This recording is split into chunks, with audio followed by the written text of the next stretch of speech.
안녕하십니까. 안녕하세요. 벌써 3월 마지막 주는 아니죠? 3월이 거의 한 주 남았죠. 끝나가는 거죠. 이제. 시간이 너무 빨라요, 진짜. 미쳤나봐. 1, 4분기가 끝나는 거네, 진짜. 4분의 1이 끝나는 거네. 1, 4분기라 그러니까 되게 무슨 회계사 같다. 1, 4회에서도 그냥 써요. 그 말은. 그래요? 네, 1, 4분기. 1, 4분기가 4분의 1분기가 지난 거예요? 뭐예요? 그러니까 4개잖아. 그 중에 1, 1이 4분기, 지났다? 2, 4분기, 3, 4분기, 4, 4분기 이렇게 하는 거죠. 근데 1대 4를 붙이는 사람 조금 연식이 된 사람. 보통 1분기, 2분기, 3분기, 4분기 이렇게 하죠. 네. 저도 그렇게 생각했거든요. 1, 4분기가 뭘까 생각했죠. 약간 그 일제 잔재가 남아요. 그런 사람들 있잖아요. 일제 잔재가 야, 저 식민사관. 지금 뭐 슬쩍 그거를 이제 넣으시면서 가스라이팅을 하는 거 아니에요? 우리를. 나 지금 이게 주워들어. 독도 어디야? 독도 어디 땅이야? 어디 가서 바로 또 1, 4분기 얘기를 내가 또 쓸 텐데. 그러니까. 내가 여기 와서마저도 그런 얘기를 들어야겠지. 1, 4분기 이러면은 안 돼요? 연식 있는 사람으로 알아듣거나 아니면은 일본 그게 사관 진짜 그게 상관이 있는 거야? 당연히 모르죠. 그냥 막 던지는 거지 뭔 소리야. 근데 여기도 만만치 않은 가스라이팅이 있어요. 정말. 진짜. 야, 우리 그냥 제가 하는 얘기는요 거의 그 법률 이거 말고는 근거가 없다고 보시면 돼요. 용도는 다 양 변호사님을 놀리기 위함이라고 그렇죠. 보시면 돼요. 꾸준하다 진짜 꾸준해 진짜. 너무 재밌네요. 사람은 꾸준해야 돼. 갑자기 뭐 안 놀리고 이러면. 맞아. 아니 나는 뭐 괜찮은데 그렇게 계속해도 재미있나 그게 의아할 뿐이야. 너무 재밌어. 너무 재밌어 진짜. 삶의 낙이야. 날아갈 것 같아. 이 프로그램의 낙이야. 너무 재밌어. 진짜 지금 시청자분들도 이게 없으면은 콩가루 이제 닫아라. 진짜 그렇게 하죠. 아마 지금 보시는 분들 중에서 당장 여기 뛰쳐 들어와가지고 같이 놀리고 싶은 분들이 있을 거예요. 그렇죠. 그래? 네 이러면서. 그냥 까불어라 하고 싶을 텐데. 우리 아들이 요즘에 놀리는 거 완전. 뭐요? 그러니까 이런 거 있잖아요. 뭐 양말을 벗고 있으면 아빠는요 양말 벗음쟁이래요. 양말 벗음쟁이가 뭐야? 그냥 뭐 일단 놀리는 거야. 전혀 놀릴 거리가 아닌데 그거에 완전 빠져갖고 뭐 엄마는요 막 계속 그러는. 근데 그 리듬은 정말 몇백 년 간 리듬인가요? 저 어릴 때도 했었거든요. 전 우주적인 리듬이에요. 너무 신기한 게 제가 어릴 때 아버지한테 그랬거든요. 생선쟁이라고 아빠를 그렇게 놀렸대요. 생선쟁이? 아빠가 이제 엄마가 요리를 못하니까 아빠가 생선만 먹는 거예요. 왜냐면 생선은 요리가 아니잖아. 구우면 되니까 생선만 찾으니까 제가 이제 아빠 생선쟁이라고 하면 엄마가 불같이 말을 했어. 조용히 하라고. 아빠는 생선을 좋아서 먹는 거라고. 생선쟁이. 되게 슬픈 사연인데. 네, 여기 양말 벗음쟁이였군요. 사실 생선은 조리를 잘해야 더 맛있는 건데 구이용 생선만 드셨구나. 저희 그러니까. 아버지는 그냥 익기만 하면 먹었어요. 꽁치, 갈치 이런 거. 네, 뭐든 그냥 조기 이런 거 주로 좋아하셨고. 집에서 아들이랑 이제 자주 노는데 놀 게 없으니까 뭐 이런 거 저런 거 막 하잖아요. 근데 다트를 샀어요. 다트 이렇게 던져서. 애기도 애기용이에요? 아니요. 그냥 어른들이 하는 다트 크기의 그 던지는 것도 촉도 어른들 건데. 너무 뾰족한 거 이제 아니에요? 저는 제 얼굴을 향해 던지는 건 아니니까. 이제 아들은 한 여기서부터 요 정도 거리에서 이렇게 던지고. 핸디 주는구나. 저는 좀 멀리서 던지고. 근데 제가 거의 지거든요. 왜냐하면 아들이 이렇게 맞고 튕겨 나오는 거를 다시 던지게 해주는데 저는 이제 그런 걸 안. 그러면 얘가 내가 좀 이기고 있잖아. 자기가 좀 이기고 있잖아. 그러면 아빠는요. 메롱. 근데 이게 양말 벗음쟁이래요 할 때 널 귀여워하는데 그 지고 있을 때잖아. 그러면 이게 찐으로 빡치는 거야. 약간 좀 열이 받네. 이런 생각이 좀 이게 사람의 수명이라는 게 저런 게이지가 좀 올라갔네요. 그러니까 아들에게도 어쩔 수 없는 것인가 이런 생각이 근데 듭니다. 아들의 그 장난스러움은 아빠를 많이 닮았네요. 많이 닮았죠. 그래서 그 복수를 여기다 하는 건가요? 난 뭐야 또. 양 변호사님은요 이러면서. 아니 내가 아빠야? 왜 나한테 그래? 진지쟁이래요. 메롱. 아, 야 이것도 약간 가스라이팅 같은 게 내가 다른 방송에 가서 그 이상민 씨라고 성대모사하는 친구 아, 네, 상민이 알아요. 이상민 씨 너랑 소개팅도 했던. 저보다 어려요 심지어. 그래. 소개팅했어요? 응. 이상민, 방송에서. 이상호 형제 그 사람 말고. 아니야. 방송에서 성대모사, 정치인 성대모사를 주로 하는 친구예요. 되게 한 10명쯤은 끌고 다니는 그런 친구인데 그 친구한테 이제 물어봤어. 워낙 이제 다른 사람 목소리 흉내를 잘 내다 보니까 다른 사람의 목소리라든가 이런 것도 좀 파악을 잘 할 것 같아서 혹시 같이 방송을 하니까 내 목소리 말하는 것 중에 네가 듣기에 좀 뭐 거슬린다거나 고쳤으면 좋겠는 게 있냐. 내가 왜 물어봤냐면 되게 놀랐던 게 목소리를 따라하는 게 그냥 목소리만 따라하는 게 아니라 그 사람의 감정이나 톤이나 이런 걸 따라해야 되잖아. 네. 그러다 보면 흉내를 왜 사람도 다른 사람의 감정을 따라할 때 자기도 모르게 하는 게 뭐가 있는지 알아? 웃는 얼굴을 보면 자기도 웃는데. 그래서 웃으면 저 얼굴이 이렇게 얘기를 입꼬리가 올라가잖아. 그럼 나도 모르게 그 사람의 얼굴을 따라하면 저 사람이 좋은 기분이구나를 내가 안다는 거야. 그러면 양 변호사는 사람이 아닌가? 왜요? 사람은 남이 웃는 걸 보면 따라 웃는다는데 전혀 우리를 따라 웃지 않잖아요. 사람이 아닌 거 아닌가요?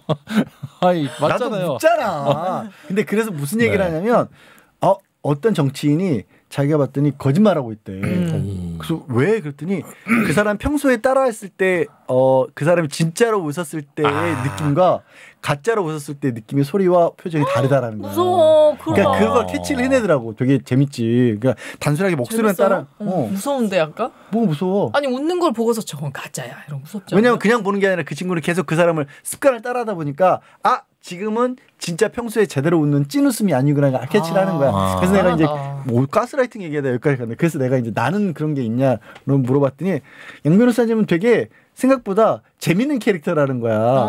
그 친구가 왜 그랬지? 그러니까 거짓말하는 친구가 아닌데. 어처구니가 없는 친구네요. 근데 대한뉴스에서 네. 다른 분들이 하도 막 구박을 해가지고 사람을 이상하게 만들고 있다고. 진짜요? 그러더라고. 그 친구가 이상하게 만들고 있는. 그러니까요. 원래 말투도 되게 재밌고. 어디 나가서 그런 사람들 얘기 들으면 안 돼. 맞아. 앞으로는 그런 사람들 얘기하자라 그러면은 에이 우리 대한뉴스 그런 사람도 아니야. 이러고 그냥 오면 돼요. 알았죠? 내가 바본 줄 알아. 그러니까 세게 말하세요. 내가 아니 일단 저한테 전화하세요. 변호사를 서지 마세요. 처리해드릴게요. 네. 우리 양 변호사 그러면 안 되지. 근데 저도 상민이한테 가스라이팅 당한 적이 있어요. 왜냐면 제가 그 상민이랑 그 유튜브에서 소개팅을 했어요. 블라인드 소개팅처럼 하는 거였는데 그거예요? 예능을 했는데 그때 이제 그 친구가 저한테 이러는 거예요. 누나는 좀 이렇게 무슨 아르헨티나 스페인 남미 여자처럼 입고 다니지 말라고. 너무 이제 헐벗고 다닌다 그러면서 이게 좀 조신하게 좀 입고 다니라고 저한테 그러니까 좀 청순하고 이렇게 딱 떨어지는 그런 걸 입고 다녀라 얘기를 했어요. 근데 이상하게 그 이후로부터 내가 옷을 고르려고 하면 이게 조금 남미 여자구나. 그래서 나도 모르게 걸씩 넣어놓고 남미? 나도 모르게 이걸 쓱 넣고서 좀 조금 더 조신한 거 골라 이렇게 했어요. 근데 한동안 제가 그 가스라이팅에 빠져 있다가 뭔지 알 것 같아. 근데 제가 거기서 헤어나왔어요. 다시 또 열심히 막 내 개성을 살리고 있는데 최근에 제가 한잠이 지났거든요. 네. 최근에 제가 살짝 조신한 옷을 입고 인스타에 사진을 올렸는데 상민한테 DM이 온 거예요. 이 옷이 참 예쁘군 이렇게 딱 온 거예요. 뭐지? 이 워딩이 맞았나? 아무튼 이번 옷이 예쁘군요. 뭐 이런 식으로 왔어. 제가 한번 확인해봐야겠어요. 그거 보고 제가. 근데 그 말투 자체가 이렇게 왔다. 오랜만에 예쁘게 입으셨네요. 근데 이 얘기를 딱 듣고 나니까 이 옷이 이쁜가? 나도 모르게 이런 스타일이 이쁜가 봐. 그 친구 조심해야겠다. 가스라이팅 되더라고. 중요한 건 나는 그렇게 재미없는 사람이 아닌데 니들이 자꾸 나를 그렇게 뭐라고 있다는 거야. 아니야 지금 상민이한테 가스라이팅 나온 거예요. 이거 봐봐 말투 자체도 진짜 재미없잖아. 니들이 뭐라고 하고 있다는 거야. 너무 재미없어 진짜. 나는 그런 사람이 아닌데 니들이 뭐라고 하고 있다는 거야. 아니 근데 재미는 됐고 귀여우셔. 그러니까 너무 귀요미야. 점점 더 귀여워지시는 것 너무 같아. 귀요미야. 나 진짜 그렇게 귀여운 오늘 사람 아까 이제 부모 자식에 관한 얘기도 나왔는데 아들한테 놀림당하는 우리 진별의 슬픈 사연도 들어봤는데 오늘은 그래서 부모 자식에 관한 얘기를 좀 해볼까 합니다. 따님한테 놀림 당하신 적 없으세요? 많이 있죠. 뭐라고 놀림 받으세요 주로? 뭐 그래요. 되게 뭐 왜 이렇게 슬퍼? 싶어 갑자기. 네, 뭐 그래요. 양지열은 뭐 복싱쟁이래요, 뭐 이런 건가? 딸이 이제 대학에 들어갈 딸이. 그건 아니고 우리 집안이 좀 재미없긴 한가 봐. 왜냐면 놀리는 것도 이런 거 있잖아. 아빠는 말이 논리적이지 않다. 그게 놀리는 거예요? 그거는 비판하는 것 같은데. 뭐 약간 그런 식의 것들로 주로 다툼 내지는 이런 걸 했던 것 같아요. 진짜? 네. 집 안 식구들이 다 T예요? 똑같아요. 진짜. 근데 사실 저분의 밑에서 이가 나오기는 쉽지 않죠. 쉽지 않죠. 그건 타고나는 것이 무슨 후천적인 게 아니잖아. 이 집 귀여운 아들이 조롱쟁이인 것처럼 이 집 귀여운 딸도 T쟁이군요. 인티제예요, 똑같이. 똑같아요, 그래요? 네, 똑같습니다. 네. 인티제 있잖아요. 인티제구나. 알겠어. 왜냐면 ESTJ 있잖아요. 그거를 이제 누가 번역을 해놨어요. ESTJ. 그게 그거래요. 이 새끼 또 지랄. 근데 인티제라고 해서 그걸 쓰려고 했더니 아니네. ESTJ는 좀 이상하긴 하다. 앞뒤가 많이 안 맞으니까. 이놈 또 지랄. 뭐 이럴 수 있네요. ESTJ가 그렇구나. 그래서 전 ESFP. 부모 자식 간에 언제까지 책임져야 될까와 관련된 사연 한두 개를 볼 텐데 첫 사연을 뉴스로 올린 거 보더니 교도성이 갑자기 깜짝 놀라면서 이게 잘못한 거예요? 라고 그렇게 반응을 했었죠. 근데 사연과는 좀 달라요. 하여튼 사연을 소개해 주시죠. 첫 번째 사연은 그거예요. 어머니가 딸에게 이런 말을 했다고 합니다. 성인이 됐으니까 매달 30만 원씩 생활비를 내라. 그때 이제 딸이 그 얘기를 한 겁니다. 대학은 진학하지 않은 상태고요. 본인은 이제 막 성인이 된 상태고 일주일에 한 2-3번 정도 이제 아르바이트를 하는 그런 상태라고 합니다. 근데 이제 본인은 만약에 이제 풀타임 근무를 잡게 되면 어느 정도 돈이 모이고 하면 독립을 할 생각이었는데 어머니가 갑자기 어머니한테 그 얘기를 드렸더니 너 그럼 생활비 내라. 이렇게 얘기하시면서 생활비 내는 거 당연하다. 얘기를 하셨다고 하거든요. 그래서 저는 처음에 이제 이거를 내용을 쭉 보지 않고 밖에서만 본 다음에 30만 원 생활비를 내는 게 적은가? 약간 이런 걱정이 왜냐면 이제 교도성이 부모님한테 30만 원씩 드리고 있대. 저 이제 부모님도 아니에요 사실. 이제 아빠는 알아서 살으라고 하고 저는 이제 엄마한테만 몰래 주고. 그래? 아빠 이 방송 안 보시지? 네, 한 번씩 다행히. 왜냐면 어머니는 이제 아버지한테도 뭔가 생활비를 받을 수 있지만 그냥 왠지 같은 딸이라 그런지 제 생각에 어머니는 돈이 부족할 것 같은 거예요. 그리고 아빠는 뭔가 어디서 자기 할 거 다 할 것 같고. 그래서 이제 엄마한테만 몰래 따로 주는 거였거든요. 근데 이걸 보니까 너무 적게 드렸나라는 생각이 20대 아르바이트생도 30만 원을 내고 있는데 나는 지금 30대에 여전히 이제 부모님 댁에서 신세를 지고 있지만 그 생각을 했다는 건데 하나도 안 내는 경우도 많아요. 사실은. 아니 대부분 한 푼도 안 내죠. 근데 저는 이거 보니까 저희 예전 회사 선배분이 직장 선배분이 그분이 그러시더라고요. 딸들 거기도 딸만 둘 있었는데 거기가 30만 원씩 받았었던 것 같아요. 20살 된 이후로. 그래서 그게 오히려 딸들한테 경제관념을 심어주는 데 도움이 된다라고 해서 취업을 한 뒤에 받았던가 아니면 그냥 대학생 때도 받았던가 그랬던 것 같아요. 거기는 부모님들이 다 두 분이 맞벌이 하시는데도 불구하고 뭐 어려워서 그런 게 아니라 그리고 갑자기 저 항변 하나만 해도 돼요. 저도 생활비도 드리는데 제가 이제 그런 거 있잖아요. 뭐 건강보험, 국민연금 이런 거 제가 다 내드리거든요. 그리고 뭐 휴대폰. 그 정도 굉장히 많이 하는 거예요. 굉장히 많이 하는 거예요. 버는 거에 비해 너무 조금 내는 거 아니냐 이러실까 봐. 근데 다시 한번 얘기하지만 아예 안 드리는 경우가 대부분이기 때문에 사실 되게 바람직하고. 그래요? 이 정도면 건전한 젊은이에요. 사실 친구들한테 그걸 물어보는 것도 좀 애매해요. 야, 너 부모님한테 얼마 드려? 이게 그 친구 입장에서는 안 드리고 있을 수도 있고. 그렇죠. 그다음에 딱 듣자마자 야, 너 꼴랑 30만 원 드려? 이러면 갑자기 내가 너무 위축되고 불효자 같고. 근데 액수가 중요한 건 액수가 중요한 건 아니고 물어보고 싶은 게 교수성도 이제 주변에 미혼인 친구들이 꽤 있지. 네, 저도 미혼이고요. 부모님하고 같이 사는 친구들도 꽤 있지. 있어요. 이상하게 친구들이 20대 때는 나가 살다가 30대 되면 다시 집으로 기어들어가요. 외롭긴 한 거야. 심신이 이제 늙고 지쳐서 이제 부모님의 보통은 30대 되면 더 나가 살려고 할 거라고 생각하시잖아요. 아니야. 30대 이제 초반 넘어가면 또 이제 외로움 느끼게 집으로 다시 들어가더라고요. 그리고 이제 그때쯤 되면 애들이라고 하네요. 그때쯤 되면 혈기들도 꺾이고 예. 뭐 그렇게 밖에 나가서 뭐 이렇게 술도 잘 안 먹고 뭐 밤늦게까지 있는 경우도 힘들어서 못 하고 집에서 엄마랑 밥 먹는 게 짱이거든요. 그래서 진짜 이렇게 나이가 들어서 부모님과 다시 같이 살거나 아니면 처음부터 아예 쭉 같이 사는 경우들 요즘 이제 결혼들을 안 하고 그러다 보니까 많아졌어요. 주변에도 많은 것 같아요. 근데 부모님 제 생각에는 이제 저는 편했지만 부모님 입장에서는 요즘 애가 나갔으면 좋겠는데 나가는 척하더니 다시 이제 더 몸집이 커져서 다시 들어오는 거잖아요. 여기도 이제 캥거루 쪽이라고 나왔는데 이제 어머니 입장에서 그래 이 정도 컸으니까 나가라 이러고 툭 쳐줬는데 이만해진 애 캥거루가 다시 들어와가지고 그 배를 비집고 들어와서 앉아 있는 거잖아요. 얼마나 힘드실까. 참고로 그 제 친구 중에도 아직도 부모님과 같이 사는. 그거는 근데 반대 아니에요? 부양하지 않 결혼을 안 하셨는데? 결혼 안 했어. 이것은 그 배로 다시 들어가는 것이 아니라 그냥 어깨동무를 하고 있는. 있으시죠? 있지. 아주 좋은 직업도 있고. 그러면 사실 형제인데 둘 다 미혼이고.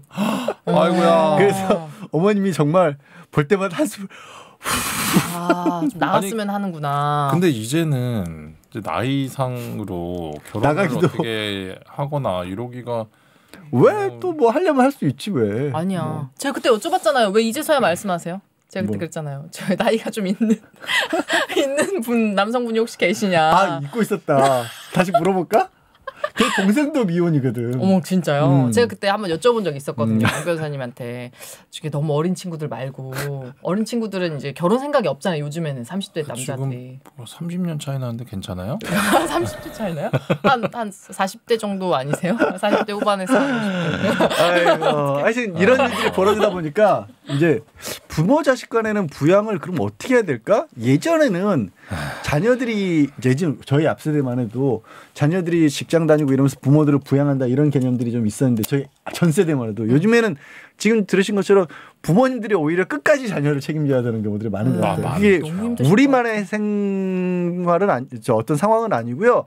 부모들 많이 그런 얘기 하잖아요. 미국은 20살 되면 나가서 아니야. 미국도 안 그렇고 뭐 유럽이라든가 이런 국가들도 특히 일본 같은 경우도 나이가 들어서도 계속 부모님들의 집에 있는 경우들이 워낙 많다라고 합니다. 심지어 그 미국에 되게 약간 이제 SNS에 핫한 노래가 하나 있어요. 근데 그게 뭐냐면 난 24살이야. 아직 부모님 집에 살지. 내 친구는 결혼했어. 한 명은 애도 있지. 하지만 난 부모님 집에 살지. 이러면서 엄마가 나한테 물어봐. 너의 미래 목표는 도대체 뭐니? 이러면 난 모르겠어. 오늘 저녁에 뭐 먹을지도 모르겠거든. 이런 얘기를 해요. 그런 뭐야? 무슨 노래야? 제목이 뭐야? 제목 뭐예요? 혹시 래퍼세요? 엄청 잘하시네. 진짜. 그러니까 노래예요. 이게. 약간 전 세계적인 상황인가 봐. 근데 이 노래를 24살에 불렀던 그 노래 가수가 27살에 그걸 다시 불러요. 또. 난 아직도 혼자 살지. 이러면서. 진짜 똑같은 멜로디로 가사만 바꿔서. 야, 그거는 근데 이게 미국에서는 계속 할 수 있겠는데요. 약간 그런 게 있거든. 영화 보면 그런 게 나와요. 네. 아직도 그러니까 엄마 집에 사는 걸 약간 놀리는 그런 것도 있어요. 거기는. 근데도 또 여전히 그 미국에서도 많이들 그렇게 지내는 경우가 있는 것 같아요. 그러니까 이게 뭐 경제 상황 같은 것들이 예전과 달라지기도 했었고 또 전 세계적으로 어쨌든 나이 들어도 결혼 안 하는 그런 상황도 많아져 보니까 이런 거기서 오는 갈등들도 많이 생기는 것 같아요. 그러니까. 지금 PD님이 음악을 혹시 찾으시나 싶어가지고 아니죠? 그 랩이 아니에요, 여러분. 갑자기 그 노래인데 I'm 24 now 뭐 이런 노래예요, 그냥. 난 지금 24살이야 이렇게. 혹시 찾아보실까 봐. 네. 아무튼 신기하네. 저는 부모님이랑 살 때도 잘 생각해보면 이제 아버지랑 이제 트러블이 많긴 했는데 그래도 엄마가 차려주는 밥 먹고 그냥 뭐 집에 누워서 있으면 되니까 TV도 보고 행복하죠. 네. 그리고 솔직히 이제 저는 이제 대학교 때부터 이제 고시 공부를 계속 그러니까 대학교 다니고 뭐 졸업할 때쯤부터 고시 공부를 계속 하고 사실 대학교 다닐 때부터 이제 술을 엄청 많이 마셨거든요. 그래서 진짜 실한데 일단 하루 정도 안 들어오는 건 연락도 안 와요. 진짜 한 일주일 정도 집에 안 들어오는데 연락이 안 온 적이 있었어요. 네. 근데 한 일주일 그거는 진짜 드문 경우였고 한 3일 정도 지나면 너 이씨 뭐 하는 새끼냐고 빨리 집에 안 기어 들어오냐고 막. 저희 집이랑 비슷해요. 저희 그래요? 어머니도 제가 어디 출장 가잖아요. 한 3일째 되면 연락해. 별일 없지? 이렇게. 출장 간다는 얘기를 안 했는데. 아직 깜빡 하고 이제 급하게 나가느라고. 저 새벽에 나가니까 저는 새벽에 나갔다 밤늦게 들어오니까 제가 왔다 갔다 하는지 잘 모르겠어요. 아이고, 참, 네, 참. 근데 그러면 그럴 때 이제 그럼 법에는 어떻게 돼 있을까? 법에는 독립의 기간 내지는 과연 자식에 대한 부양 의무는 어떻게 돼 있을까? 요거를 부모님께 알려드리는 걸 싫어할 자식들이 많을 것 같지, 진면? 네, 저는 잘 몰라서 알려주세요. 그러니까 부양이 뭐 저희 콩가루에서도 몇 번 말씀드리겠는데 가족 간의 부양도 두 개로 나뉩니다. 그러니까 1차적 부양 의무가 있고 2차적 부양 의무가 있어요. 그러니까 쉽게 1차적 부양 의무는 그냥 배가 고파서 같이 고프고 배가 불러도 같이 부르자. 같은 생활 수준을 유지해야 되는 관계라고 보시면 돼요. 그럼 부부가 그렇고요. 네. 미성년자인 자녀가 그렇고요. 그렇습니다. 근데 2차적 부양 의무는 뭐냐면 일단 내 배가 부른 뒤에 남는 게 있으면 너한테 주겠다. 그게 성년인 부모와 자식과의 관계입니다.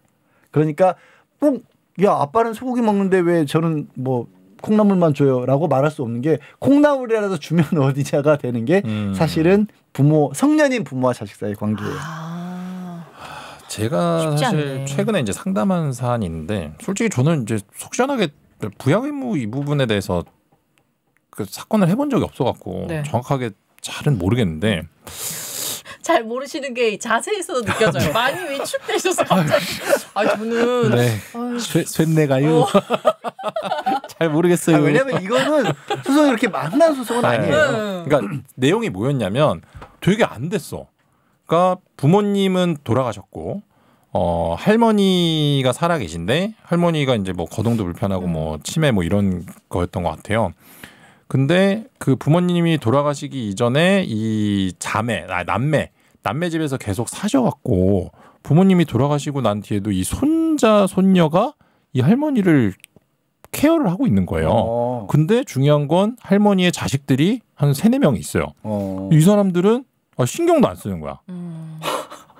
그래갖고 이 손자 손녀들도 이제 너무 금전적으로도 너무 힘들고 그러니까 뭐 할머니를 요양원으로 보내고 이제 나머지 뭐 고모라든지 이런 사람들한테 어떤 부양 의무에 따라서 이거를 뭐 병원비를 청구할 수 있냐 이거는 당연히 가능한데 제가 이제 제대로 답을 못 드렸던 게 그러면 뭐 만약에 우리가 그냥 할머니를 내팽개치면 어떻게 되냐. 그래서 그거는 사실 어쨌든 손자 손녀분들도 지금 현재의 어떤 그 부양을 하고 있는 사람이기 때문에 그리고 손자도 되거든요. 부양 의무가 있어요.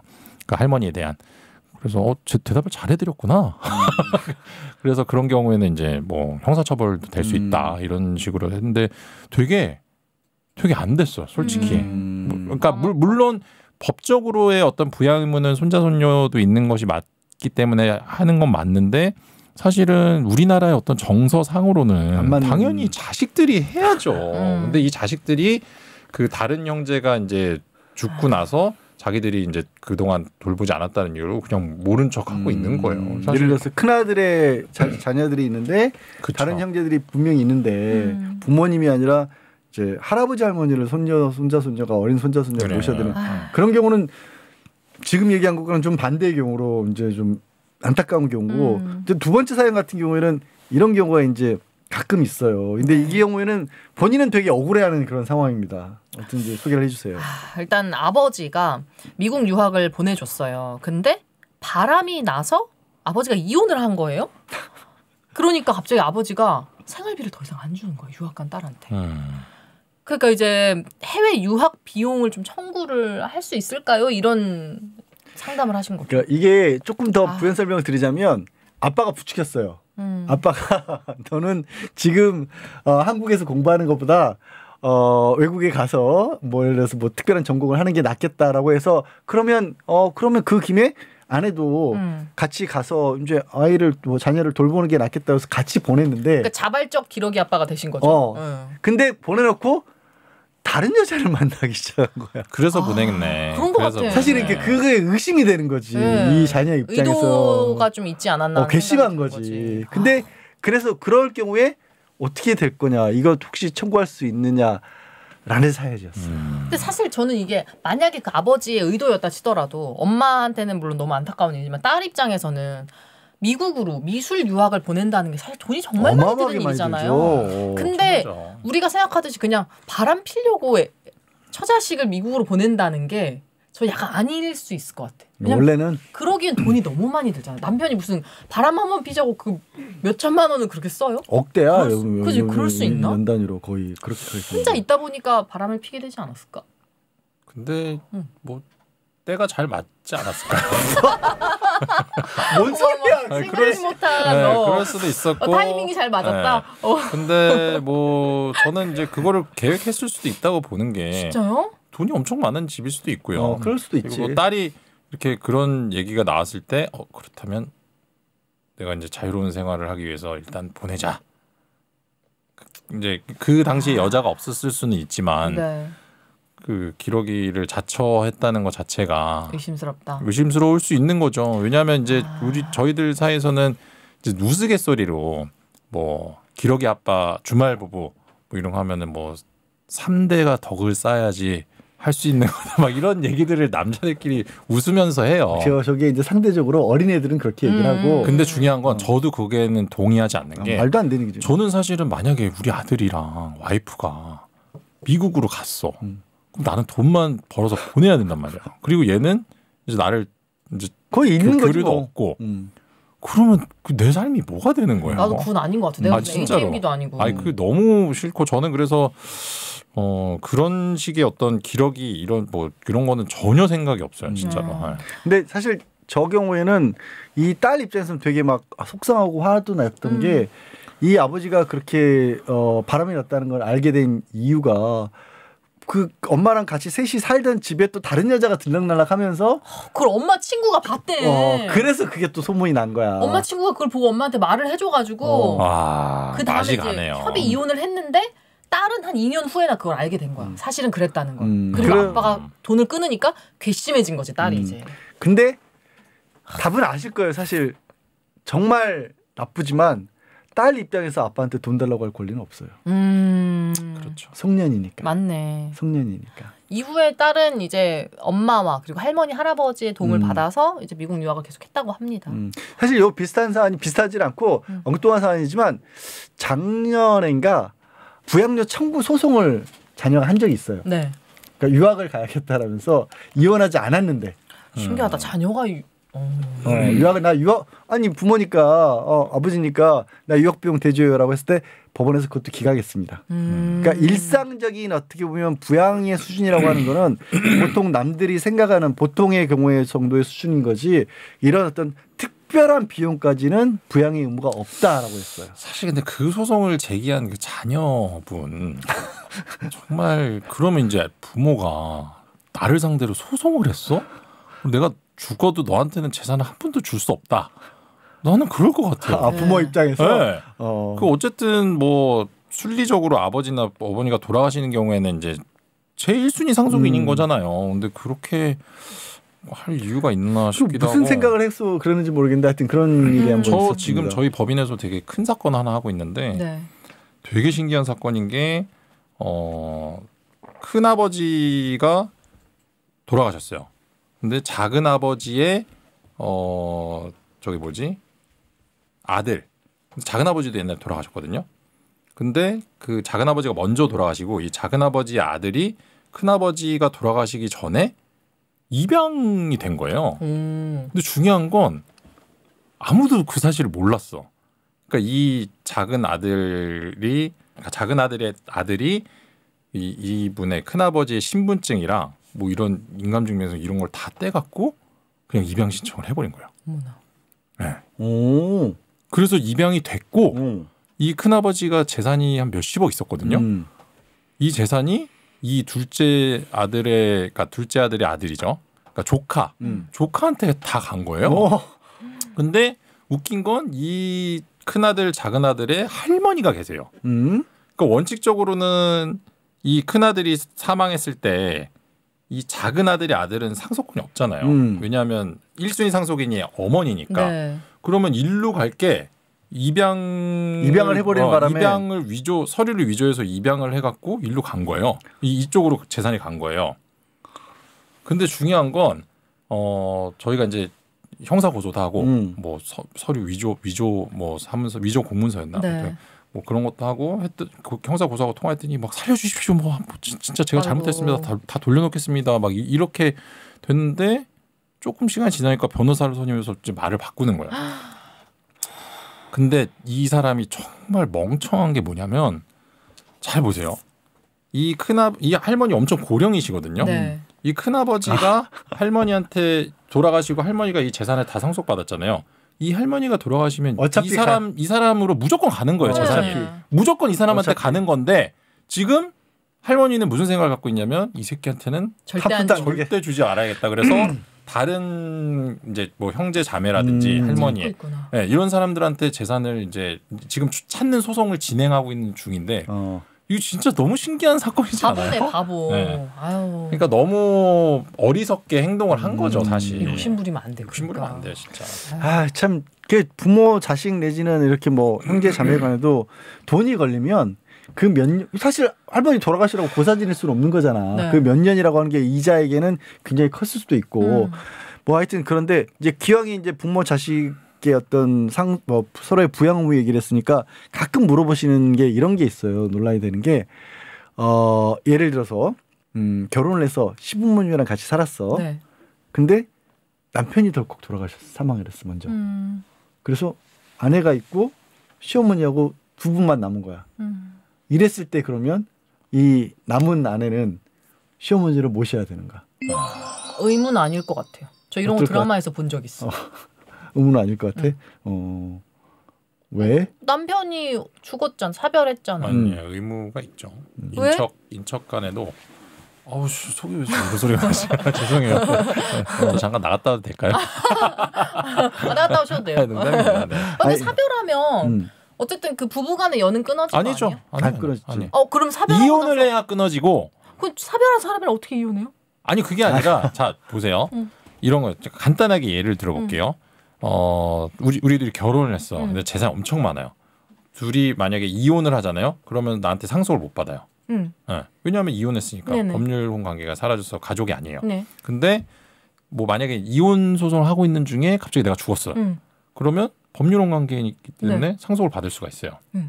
그러니까 이제 죽었을 경우에는 그 사람이 죽었다는 사실은 남아 있지만, 그러니까 그 사람은 죽어서 없어졌지만 나와의 법률혼 관계가 사라지는 건 아닌 거죠. 그걸 끊으려면 그러니까 나의 가족이 죽은 거죠. 왜냐하면 내 아버지가 만약에 돌아가셨다고 아버지가 그냥 나와 아버지 관계가 사라지는 게 아니잖아요. 네. 네, 그렇게 보시면 돼요. 그러니까 우리가 보통 친인척이라고 하잖아요. 네. 방금 이거 전혀 이해 못한 아였는데 맞죠? 솔직히 얘기해봐. 왜냐하면 이게 되게 여러 버전이 있는데 방금 아는 아니었어. 내가 설명을 좀 잘 못했나 봐. 그래서 내가 부연 설명을 하려고.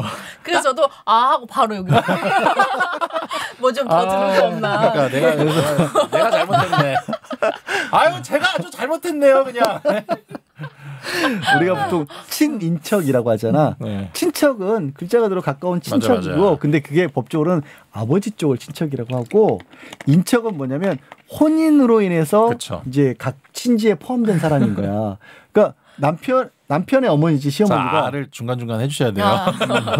남편의 어머니지만 남편과 결혼했기 때문에 나랑도 인척이 된 거야. 그럼 시어머니 시누이는 다 인척이에요? 신자들은? 그렇죠. 그럼 이걸 끊으려면 어떻게 해야 되냐면 재혼을 하면 끊겨. 그렇죠. 재혼을 안 하고 가만히 있으면 안 끊겨요? 안 끊기는 거야. 내가 재혼까지 설명을 했어야 된다. 그러면 다시 재혼을 안 한 아내는 시어머니만 남았을 때 모시고 살아야 되냐? 어떻게 될 것 같아요? 모시고 살아야 될 것 같아요. 이게 또 웃긴 게 법원에서 원래 모시고 살았으면 모셔야 되고 맞잖아요.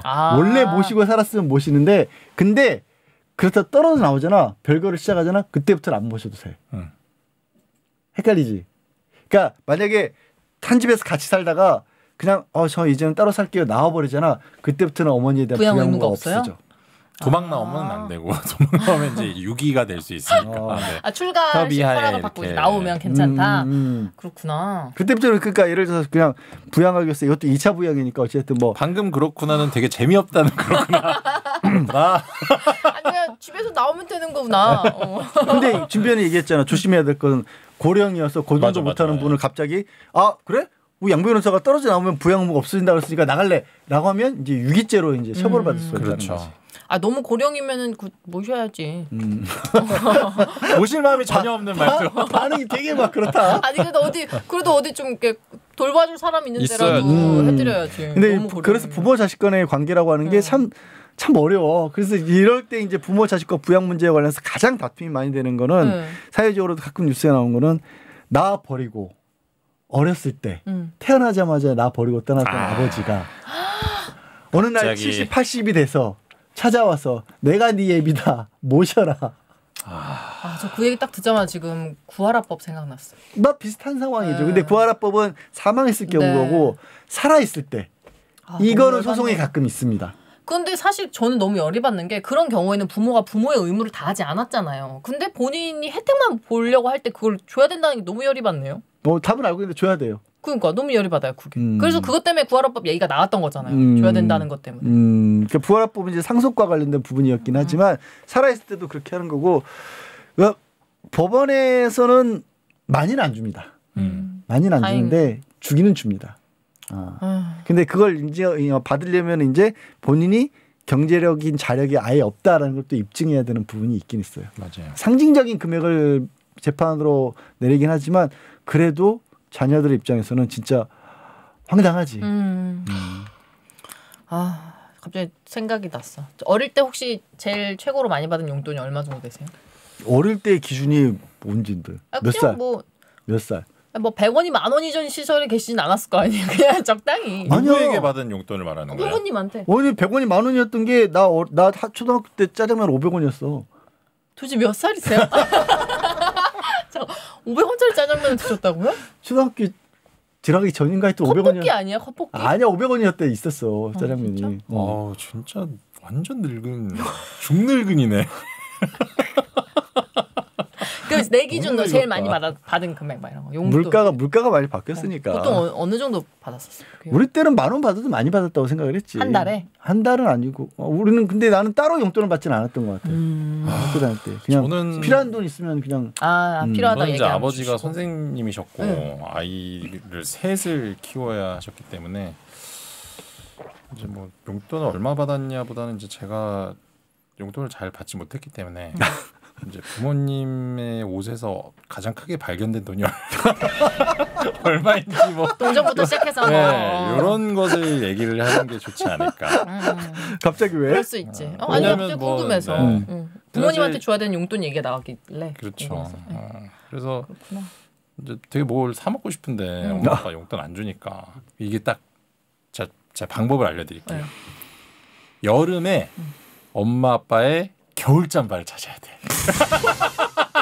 거의 노다지야, 노다지. 왜냐하면 겨울에 넣어놓으시고 깜빡 잊은 돈은 내가 가져가도 모르시지. 알 수가 없어요. 바로 캐치하기 힘들지. 바로 캐치할 수도 없을 뿐더러 이미 본인들도 깜빡하신 거기 때문에 아무 문제가 없어요. 그때부터 똑똑했네요. 엄청 똑똑했죠. 이걸 똑똑했다고 해야 되는 거니? 그래서 사실 꽤 쏠쏠한 금액들을 발견하곤 했었습니다. 그래서 그걸 가지고 오락실도 가고 그랬죠. 저 어릴 때는 새콤달콤이 한 개에 한 100원, 200원 이럴 때가 있었어요. 100원이었어. 100원. 그때 저는 나이 차이가 얼마 안 났어요. 500원이었던 것 같아요. 제가 아니야. 모르겠는데 만만치 않네 지들도. 나도 200원. 나도 200원. 지들도 뭐 만만치 않으면서 무슨 참나. 새콤달콤 없었잖아요. 새콤달콤 있었어요. 없었어요. 뻥튀기 아니야 뻥튀기? 아니거든. 연 아니야 연? 연이. 새우깡도 있었거든. 초코파이도 있었고. 저기 새우깡은요. 양념보다 나이가 더 많지 않나요? 몰라. 그게 없었으면 안 돼요. 초코파이 뭐 이런 거 있었어. 스타벅스도 있었어. 스타벅스 있었다고요? 진짜 신기하다. 미국 얘기. 미국에. 나이 들어서 말고. 미국에. 아무튼 그래서 새콤달콤이 한 100원, 200원 할 때 저는 이제 어머니 화장대를 주로 많이 들여다봤어요. 왜냐면 이제 100원, 200원짜리는 보통 이제 여자들 화장대 이렇게 던져놓잖아요. 맞아. 그러니까 이제 싹 와가지고 엄마 뭐해? 이러고서 100원짜리 있어요. 새콤달콤 하나씩 가져가고. 야 근데 갑자기 든 생각이 요즘 애들은 참 힘들겠다. 왜요? 우리가 그런 얘기를 이렇게 할 수 있는 것도 현금들을 많이 썼을 때니까 가능했던 거고 나만 해도 현금을 찾아본 지가 언제인지 기억도 안 나거든. 현금을 아예 안 가지고 다니지. 그러니까 부자시구나. 무슨 상관이야 그게? 모르겠어요. 나도 무슨 말인지 잘 모르겠어. 아니 요즘은 다 그냥 카드만 쓰잖아. 거의 그렇죠. 거의. 그래서 집에 겨울옷에 현금이 남아 있는 경우가 요즘 애들은 없을 거야. 대신 그게 있어요. 요즘 애들은 저게 부모님 휴대폰 결제로. 왜냐면 휴대폰 결제는 부모님 휴대폰을 두고 갔잖아요. 그 휴대폰으로 결제를 했어요. 그리고 결제 내역이 오잖아요. 그거만 딱 삭제하고 하다고요. 왜냐면 부모님들이 휴대폰 그런 뭐 고지서가 왔을 때 그 일일이 다 큰 금액이 아니면 다 확인하지 않잖아요. 그러니까 휴대폰 요즘 애들 그렇게 하는 거야? 나 휴대폰 고지서 찾아봐야겠는데. 그래? 왜냐면 이 휴대폰만 있으면은 아주 쉽게. 근데 요즘에는 이제 페이스 인식이기 때문에 잘 모르겠는데 그 전에 이제 페이스 인식이 있기 전에 그냥 번호만 입력하면 될 시기에는 그런 휴대폰 결제를 부모님 걸로 많이 했죠. 차라리 근데 어쨌든 어렸을 때 돈 몇 푼이라도 빼가고 그냥 커서 독립하는 게 낫지. 30, 40대도록까지 같이 사는 것보다는. 그래. 네. 그래요. 아예 부모 자식 사이에도 돈이 끼면 이 정도는 사실 웃어넘길 수 있는데 웃어넘기지 못할 일도 많고 부모 자식과 관련해서 이제 제일 심각한 문제는 그놈의 친족상도례가 경제범죄에는 친족상도례가 적용이 되니까 생각보다 예전보다 액수들이 큰 범죄들을 부모 자식 간에 저지르는 경우도 왕왕 벌어져서 이제 아시겠지만 사회변 보신 분들은 부모 자식 간에는 절도나 이런 건 처벌을 안 하거든요. 사기를 부모님을 상대로 사기를 쳐도 안 받는 경우가 있어서 요즘 경제범죄를 보면 이제는 그것도 좀 조율을 해야 되지 않을까. 지금 아까 겨돌송이나 진변 말한 것처럼 뭐 겨울옷 뒤져서 얼마 가져가 이런 정도는 당연히 옛날에 그랬던 거예요. 그런 걸 생각하라고 이런 것까지 처벌합니까? 라고 해서 처벌 안 하기로 했는데 요즘에는 규모가 너무 커지고 해야 될 것 같아요. 그래서 그런 상황이 생긴 것 같아요. 혹시 오늘도 그림이 준비가 되어 있나요? 저는 그림은 늘 어떻게든지 가져오죠. 네. 오늘의 그림은 부모 자식 간의 돈 문제를 어떤 그림으로 표현하셨어요? 부모 자식 간의 돈 문제는 아니고요. 니콜라 푸생의 그림입니다. 칼을 찾는 테세우스. 어머니와 자녀인가요? 네. 저 아들이 우리 동양에도 그런 얘기들 많죠. 뭐 이렇게 아버지가 이렇게 어머니한테 어머니가 아이를 가진 걸 알면서 어딘가로 떠나면서 아니면 내지는 뭐 그때는 이렇게 결혼을 안 한 상태에서 그런 어떤 아이가 생길 걸 가정을 해서 뭐 이렇게 뭘 맡기면서 아이가 성년이 되거든 이걸 주고 뭐 개경에 와서 뭐 누구 집을 찾아라 뭐 이런 거 있었잖아. 테세우스라는 사람이 딱 그런 식으로 아버지로부터 버림받은 건 아니고 그러니까 어머니와 하룻밤을 보내고 떠났던데 그 아버지가 아테네 왕이었어. 근데 이제 그 여자에게 혹시 아이가 생기면 이 칼을 가지고 찾아오도록 해라라고 했는데 커다란 바위 밑에 그걸 감췄던 거지. 근데 이 테세우스가 그리스의 신화에 나오는 영웅인데 16이 됐을 때 벌써 저 바위돌을 들고 칼을 찾을 만큼 성장을 했다. 그래서 이제 바위를 들고 칼을 꺼내는 그런 장면을 니콜라 푸생이 그린 겁니다. 저 칼을 뽑는 게 아이예요? 그럼 여자 옆에 있는 건 누구예요? 그럼 다른 애겠지. 애가 둘이구나. 무슨 저 아저씨가 아니 그 칼 뽑으려고 엄청 벌크업한 거 아니에요? 16살이라고요? 전 당연히 저 옆에 앉고 있는 게 아이인 줄 알고. 여자아이잖아요. 옆에 있는 애는. 그래서 저 테세우스가 나중에 미노타우로스를 물리친 영웅 테세우스 그렇게 성장을 하거든. 그 반인 반수. 그 황소 모양을 했다는 괴물 있잖아. 그래서 아테네를 그 미노타우로스 재앙으로부터 해쳤다는 건데 생각해 보면 왜 이 그림을 갖고 왔냐면 예전에 그런 얘기들이 참 많았어요. 아까 말했던 것처럼 뭐 알아서 잘 크고 큰 다음에 찾아와라. 요즘으로서는 정말 상상할 수 없었던 그런 일들이 생각해보면 참 인류의 문화가 이렇게 바뀌었구나. 오죽은 30이 아니라 40이 돼서 제 친구는 50이 됐어도 엄마 밑에서 같이 사는데 저 갑자기 정치 얘기인데 어떤 분이 했던 이게 농담인지 진짜인지 모르겠거든요. 김영삼 전 대통령인가? 그 얘기하시면서 무슨 혼외자가 찾아온 거예요. 그러니까 이제 이게 농담인지 아닌지 잘 모르겠어요. 얘기인지. 혼외자가 찾아온 거야. 근데 그분이 워낙 말을 화통하게 그냥 편하게 하기로 유명하잖아요. 그러니까 난 혼외자 없다. 거짓말하지 말라 이랬는데 그 사람이 딱 들어서 얼굴 딱 보더니 맞구나. 그랬더니 내 아들이 맞구나 그랬다고 하시더라고요. 그러니까 외모가 얼마나 닮았으면 그랬겠어요. 그 생각이 났어. 뭐 이제 아들님들 보면은 진짜 똑같이 생기시겠네. 그런 경우들이 그러니까. 있죠. 아들이 참 아빠를 많이 닮잖아요. 그런 경우도 저는 있죠. 우리 아들이 저를 하나도 안 닮아갖고. 나중에 크면 닮아질 거예요. 그럴 수도 있어. 네. 웃을 때는 약간 제 얼굴이 있다고 하더라고요. 아까 조롱하는 거 보니까 똑같은데 뭐. 아빠 피야. 메로. 그래요. 알아서 빨리빨리 크던 시절이 좋았던 것 같기도 해요. 요즘은 참 힘들어요. 한 명 키우기 힘드니까. 자, 광고하시고 끝내주시죠. 네, 이번 광고는 4564입니다. 자, 자연을 담은 깨끗한 한돈 수제 육포 4564입니다. 무항생제 국내산 돼지고기, 국산 천일염, 유기농 설탕까지 들어있습니다. 배고프다. 자, 안전한 햇섭 인증 시설에서 만든 수제 육포입니다. 수제인데 어쩜 이렇게 진공 포장까지 돼 있어. 모양이 다 달라 그래서. 미쳤어 수제야. 자, 봉지 뜯어보시면 아주 간단합니다. 개별 진공 포장이 돼 있으니까요. 나 개별 포장이 참 마음에 들어. 그쵸? 너무 청결해 보이고 이거 가지고 다니면서 주머니에 넣고 다니다 누가 배고프다고 싹 꺼내서 줄 수도 있고 너무 좋잖아요. 가방에 넣고 다니시다가 배고플 때 드실 수도 있고 운전하시는 분들 한 번씩 탁탁 뜯어서 드실 수도 있고 등산 가실 때, 골프 가실 때, 운동 가실 때 하나씩 드시기도 좋고요. 육포치프. 육포치프. 4564치프. 그리고 이게 또 단백질이잖아요.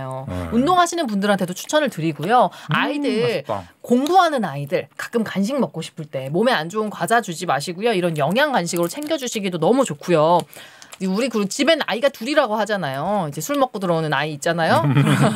집에서 술상 차려주면서 요거 그냥 틱 던져주면 얼마나 맛있게요. 너무 좋아할 겁니다. 자, 80g 한 봉지에 8,900원입니다. 리뷰 작성하시면 400원의 포인트를 드리고요. 동영상 리뷰 작성하시면 1,000원의 포인트를 드리니까 할인받아서 7,900원 혹은 7,500원 뭐 이런 식으로 할인받아서 구매하시면 더 싸게 드실 수 있습니다. 유튜브 더보기와 고정 댓글에 있는 링크 클릭하시거나 네이버에 4564 검색해 주시면 됩니다. 이건 맛있어, 참 맛있어. 참 너무 감사한 게 여기 계속 이렇게 광고를 넣어주시는 광고주분들이 목이 매네요. 너무 감사하네요, 진짜. 하나 더 줘라. 배고프다. 근데 이제 좀 아이고 뭐야 이거. 이 보니까 1.5만 정도에서 멈추더라고요. 점프가 안 돼요? 조회수가. 이거 어떻게 2만 이상으로 어떻게 끌어올릴 수 있을까요? 진짜 정말 그러니까 딱 1.5만 명은 이제 이거를 무조건 보시는 것 같은데 많이 올라왔어 그래도. 고정 시청자층이 있어요. 고정 시청자층에 계시죠. 어떻게 뭐 대책을 좀 세워보시죠. 비대위 우리도 한번 만날까요? 비상대책위원회. 뭘 나를 이렇게 뚫어서 이상하게 쳐다봐. 어쩌라고. 좀 재밌어지셔야 될 것 같아요. 왜 잘못인 거야 이거? 근데 또 우리 여기 방송이 콩가루나 뭐 대무시냐나 마찬가지인데 우리는 썸네일로 속이지 않거든요. 그래서 그런 걸 수도 있어. 다른 채널들 보면은 썸네일을 본 내용과 다르게 과장되게 뽑아서 그런 게 많아요. 유튜브 보다가 막 엄청 야한 게 있어서 이거 뭐야? 그러고 딱 눌러봤더니 끝까지 아무것도 안 나오는 거야. 이런 사기꾼들이 있나?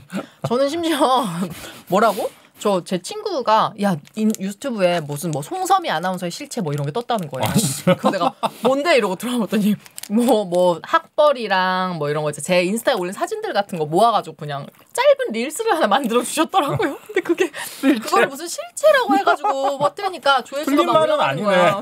틀린 말은 아니네. 근데 너무 웃기잖아. 그런 식으로 약간 어그로성으로 해서 이제 초기 조회수를 많이 끄는 분들이 있는데 저희는 이제 그런 걸 안 하다 보니까 그냥 고정 시청자분들 저희를 진짜 애정해 주시는 분들이 주로 들어와 보시는 것 같아요. 저는 그렇게 애정해 주시는 분들이 점점 늘어가고 있다라고 믿고 있습니다. 맞아. 늘어가고 있고요. 가끔 우리가 이제 연예인 사건들 좀 심각한 그런 거 다룰 때 갑자기 확 점프해요. 그때 내가 보니까 한 번씩 유입이 되는 것 같아.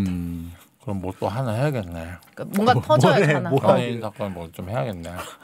주변에 아는 연예인 없어요?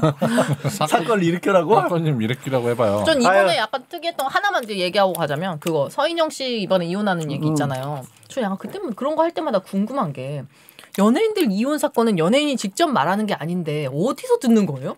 어디서 갑자기 퍼지는 거야 이게? 누가 흘리는 거예요? 흘리는 거지 뭐. 흘리는 거 일단 변호사일 수도 있고.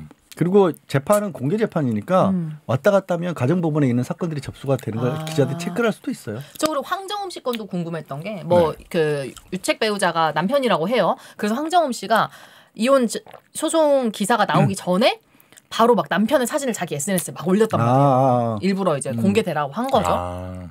자기만 당할 수 없으니까. 근데 이제 그것도 전 보면서 변호사님들 생각이 나더라고. 저러다가 분명히 뭔가 억울하니까 저렇게 했을 텐데 저걸로 꼬투리 잡히면 어떻게 하나 걱정되더라고. 명예훼손 같은 거 걸릴 수도 있어요. 얼굴 공개했다고. 근데 아직까지는 남편이니까 올려도 되긴 하잖아요. 아니요. 안 돼요? 남편인데 얼굴 뭐 그래? 그래요. 남편이 연예인이 아니나. 프로골퍼. 이미 알려진 사람이잖아. 이미 얼굴이 알려졌기 때문에 좀 가능성이 얼굴이 알려지진 않았나 봐요. 그러니까 이제 열받으니까 잔뜩 올린 거겠죠. 저는 사실 그렇게 이제 이혼 소송을 앞두거나 하고 있는 도중에 뭐 분해서 저는 사실 말리지 않아요. 그건 저는 말리지 않아요. 왜요? 왜냐하면 그로 인해서 어떤 풀리는 기분 소중하니까 그거를 되게 존중하고 그리고 그로 인해서 이제 받아들여질 어떤 뭐 처벌이라든지 우리한테 불리함이 그렇게 크지 않거든요. 아 그래요? 네, 그렇기 때문에 저는 다행이다. 뭐 그래도 뭐 하시라고 하진 않지만 굳이 뭐 말리진 않는. 네. 저는 말립니다. 자, 저희는 다음 주. 왜 그러냐면요. 다음 주에 왔어요. 아니에요. 기다려보세요. 야, 끝나야 돼. 저는 이고 아이라 그래. 네. 조금의 약점도 잡히지 않겠다. F와 J. 저는 공감을 해서 그런 거고 전혀 티끌만치도 공감하지 못하는 거죠. 여기는 약점이 잡히더라도 내 화를 T인가? 풀겠다. 뭐지 F랑 T인가요? I랑 T. 하여튼 아니. TJ? 다 틀렸어요. TJ? 자, 됐어. 조용히 하세요. 다음 주에 만나보겠습니다. 여러분 만나 놓겠습니다. 안녕히 계세요. 안녕히 계세요. 주말 잘 보내시고 다음 주 토요일에 뵙겠습니다. 안녕히 가세요.